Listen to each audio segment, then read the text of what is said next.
E rickshaw चलाता था और उसकी पत्नी रामेश्वरी एक ढाबे वाले के लिए पराठे बनाने का काम करती थी।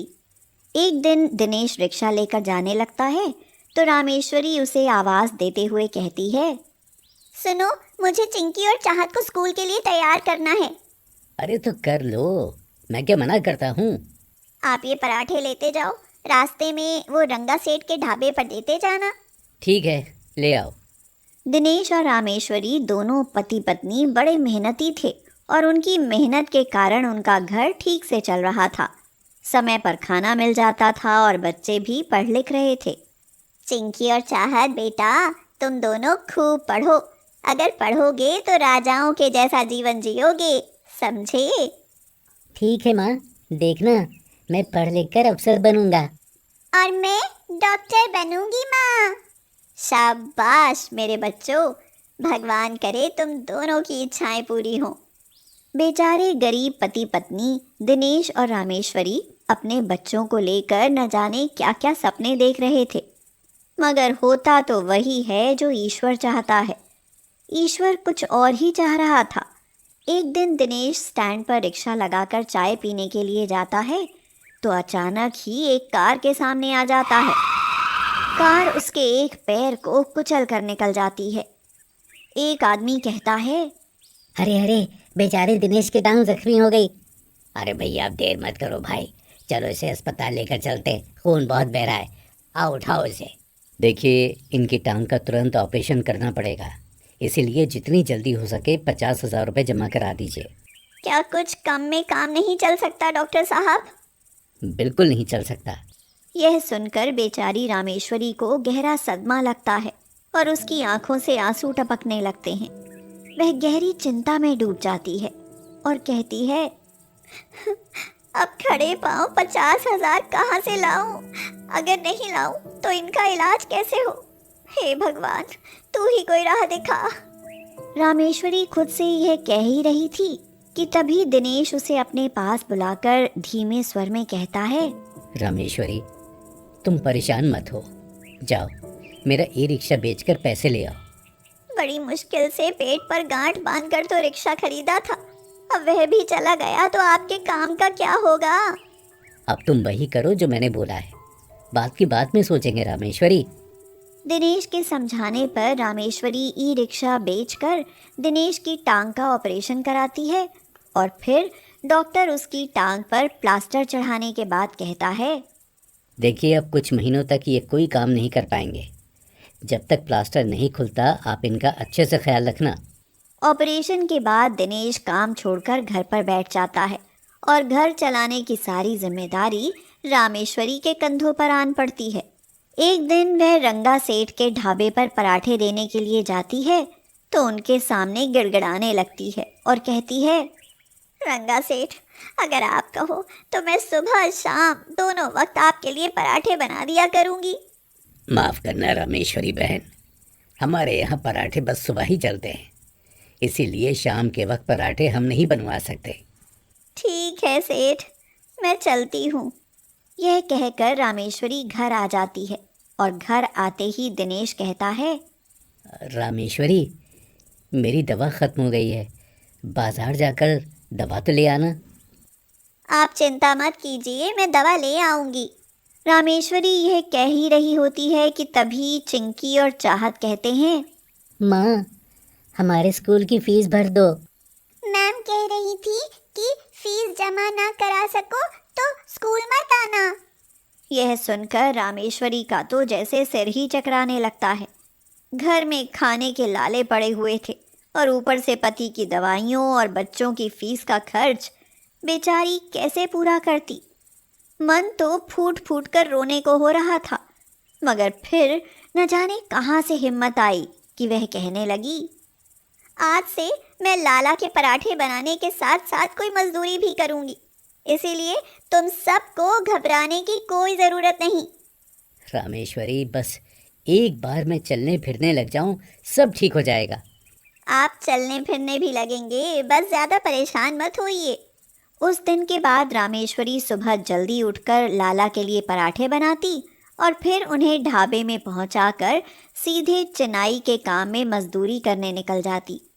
सारा दिन कमर तोड़ मेहनत करती, सिर पर ईंटें ढोती, तब जाकर कुछ रुपए मिलते, मगर वे सब तो घर के खर्च और दिनेश की दवाइयों में निकल जाते। बच्चों की फीस का जुगाड़ तो हो ही नहीं पाता। जो कमाती हूँ घर में खर्च हो जाता है। लगता है बच्चों की पढ़ाई तो अब छूट ही जाएगी। रामेश्वरी, ईश्वर पर भरोसा रखो, सब ठीक हो जाएगा।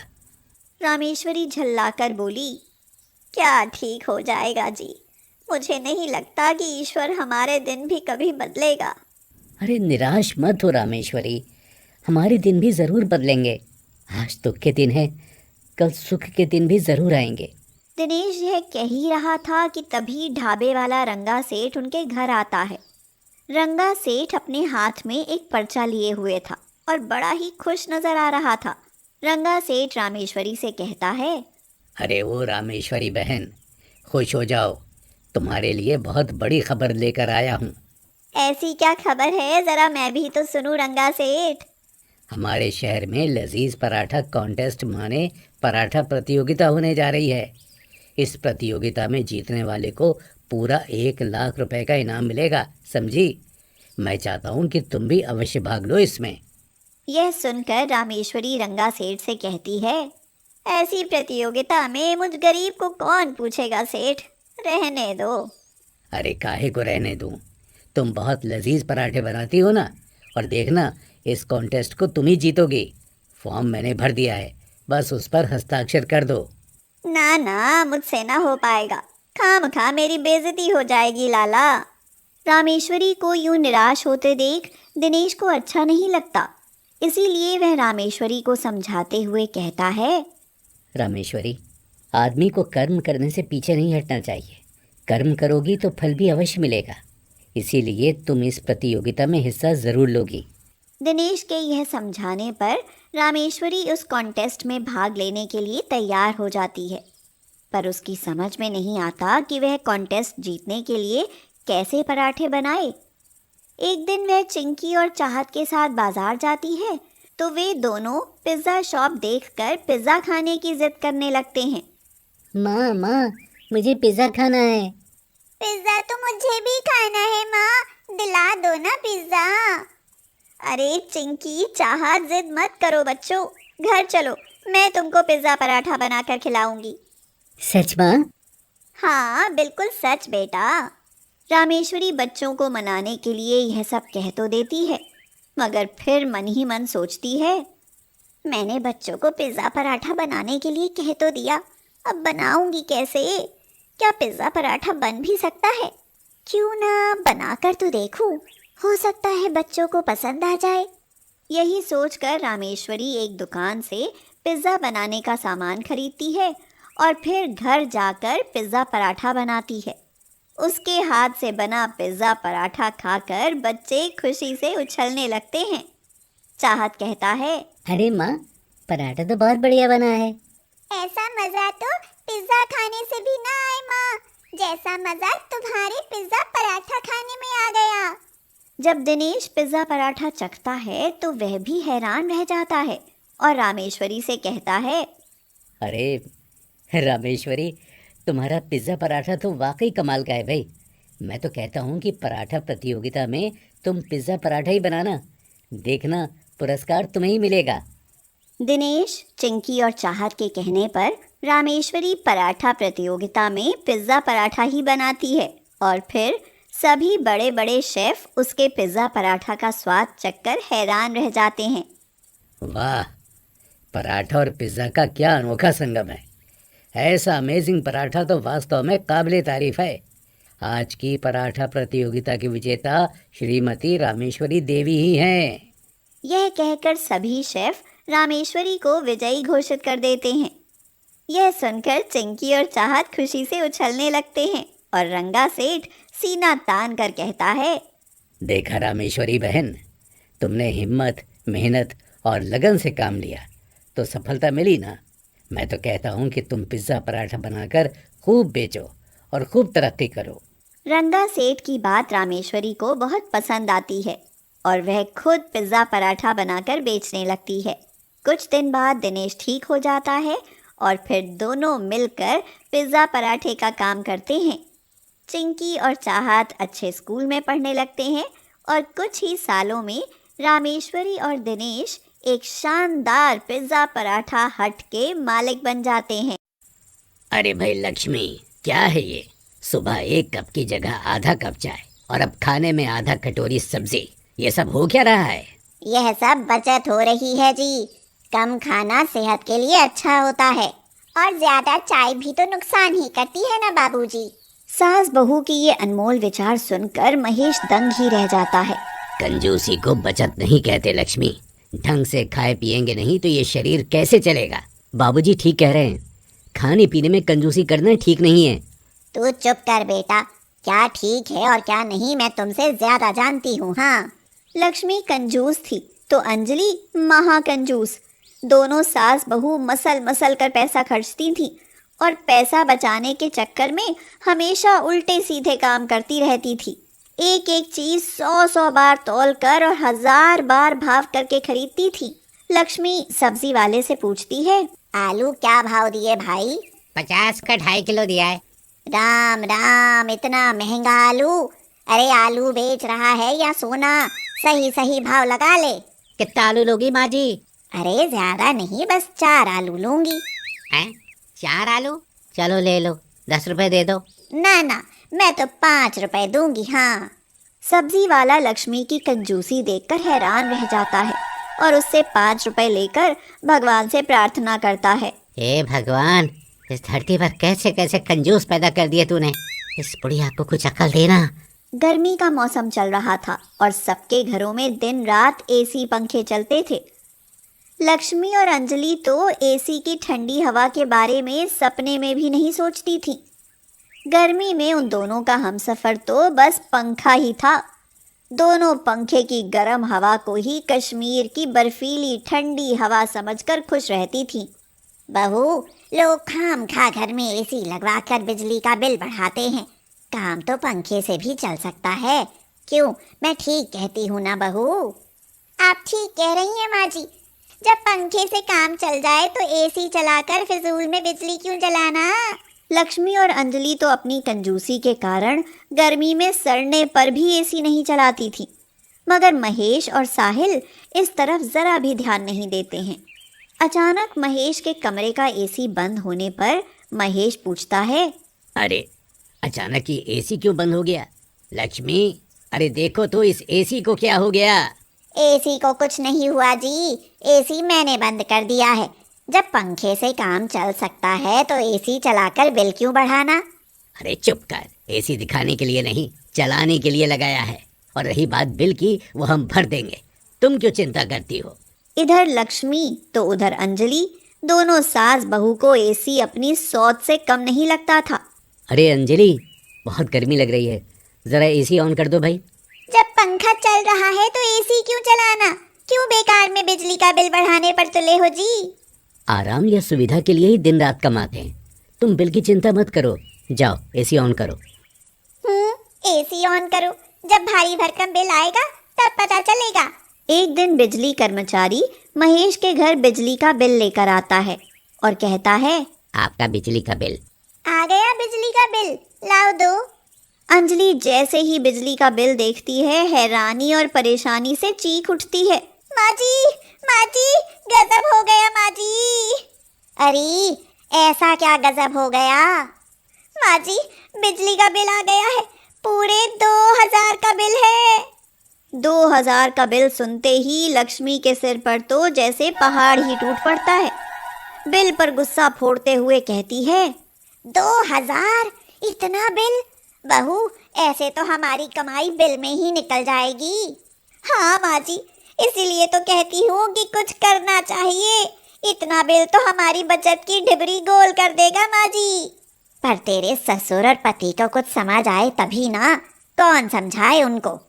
यह सुनकर अंजलि अपनी सास को एक तरकीब बताती है, माँ जी, क्यों नहीं हम एसी को खराब कर दें? अरे उससे क्या होगा, वे लोग मैकेनिक को बुलवा कर ठीक करवा लेंगे। हाँ ये तो है, तो फिर क्या करें माँ जी? क्या बिजली वालों को ऐसे ही अमीर बनाते रहें? अरे मेरे दुखते दिल को और मत दुखा। इतना ज्यादा बिजली का बिल तो मेरी नींद हराम कर देगा, इसलिए कुछ तो जुगाड़ करना ही पड़ेगा। एक दिन लक्ष्मी बाजार में जाती है तो उसे उसकी सहेली सरला मिल जाती है। अरे लक्ष्मी बहन, तुम सुनाओ कैसी हो? अरे क्या सुनाऊं बहन, बिजली के बिल ने दिमाग खराब कर रखा है। पूरे 2000 का बिल आया है, पर हमारा तो 200 रुपए आया है। यह सुनकर लक्ष्मी आश्चर्य में पड़ जाती है और सरला से कहती है, तुम्हारे यहाँ एसी पंखे न चलते होंगे, तभी तो इतना बिल आया होगा।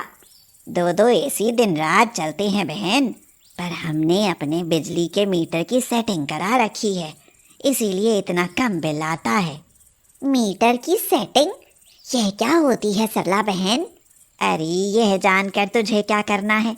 तुझे भी करानी हो तो हमारे पास खास बिजली मैकेनिक है, वह तुम्हारे मीटर की सेटिंग भी कर देगा। हाँ।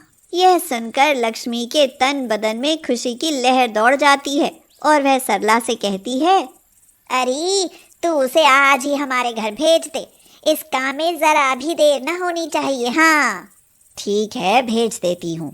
सरला बिजली मैकेनिक को लक्ष्मी के घर भेज देती है। शंभू कहता है, मैं शंभू बिजली मैकेनिक, मैं जिस मीटर का सेटिंग कराता हूँ बिजली बिल बहुत कम आता है, कहो तो सेटिंग करूँ, पूरे 500 लूँगा। 500 रुपए का नाम सुनकर लक्ष्मी और अंजलि दोनों सास बहू के पैरों के तले से तो जैसे जमीन ही खिसक जाती है। दोनों हैरान होकर कहती हैं, 500 तो बहुत ज्यादा है, मैं तो 400 दूंगी। ऐसे कैसे देंगी सासू माँ, मैं भी तो हूँ। सुनो भाई, 300 में कर दो, हम दोनों आपको दुआएं देंगी। हाँ है तो बहुत कम, पर कर देता हूँ। यह कहकर शंभू उनके मीटर की सेटिंग कर देता है और कहता है, लो हो गई सेटिंग, अब आप बिजली बिल खत्म समझो। कुछ दिन बाद घर में बिजली का बिल आता है तो अंजलि बिजली का बिल देखते ही खुशी से झूम उठती है और कहती है, कमाल हो गया सासू माँ, बिजली का 200 रुपए बिल आया है। अरे ध्यान से देख, कहीं तू 2000 को 200 तो नहीं समझ रही? बिल्कुल नहीं समझ रही सासू माँ, बिल 200 ही आया है। लक्ष्मी बिजली का बिल अपने हाथों में लेकर जांचती है और कहती है, है तो सच में 200 रुपए ही। बहू, बात बन गई, अब तो पैसे की खूब बचत होगी। हाँ माँ जी, मीटर की सेटिंग काम आ गई। किस्मत से उन दोनों की बातें उनकी पड़ोसन आशा सुन लेती है। आशा लक्ष्मी से जलती थी, तो सास बहू दोनों बिजली चोरी करती हैं, अभी बिजली वालों को शिकायत करती हूँ। यह कहकर आशा बिजली विभाग में जाकर उनकी शिकायत कर देती है और बिजली वाले उनके घर छापा मारते हैं। भाई जी, भाई आप इतने शरीफ और ईमानदार आदमी होकर बिजली चोरी करते हैं, आपने मीटर की सेटिंग करवाई है? अरे भाई मेरा यकीन मानिए, मुझे तो इस बारे में कोई खबर भी नहीं है। आपको खबर नहीं है तो और किसे होगी? पूरे 60,000 का जुर्माना भरना पड़ेगा। महेश और साहिल दोनों बाप बेटा समझ जाते हैं कि यह काम कंजूस सास बहू ने ही किया है, इसीलिए महेश उनसे कहता है, देख लिया तुम्हारी कंजूसी और बेवकूफ़ी ने क्या किया है, बेइज्जती तो करवाई ही, ऊपर से पूरे 60,000 रुपए का नुकसान भी कराया। आज के बाद ऐसी कंजूसी भूल कर भी मत करना। बेवकूफ़ी और कंजूसी में गलत काम करके पैसा बचाना कितना महंगा पड़ता है, अब तो आप दोनों समझ ही गई होंगी ना। उस दिन के बाद लक्ष्मी और अंजलि दोनों समझ जाती हैं कि बचत कंजूसी और लालच करने से नहीं, बल्कि पैसे को सही ढंग से खर्च करने पर होती है।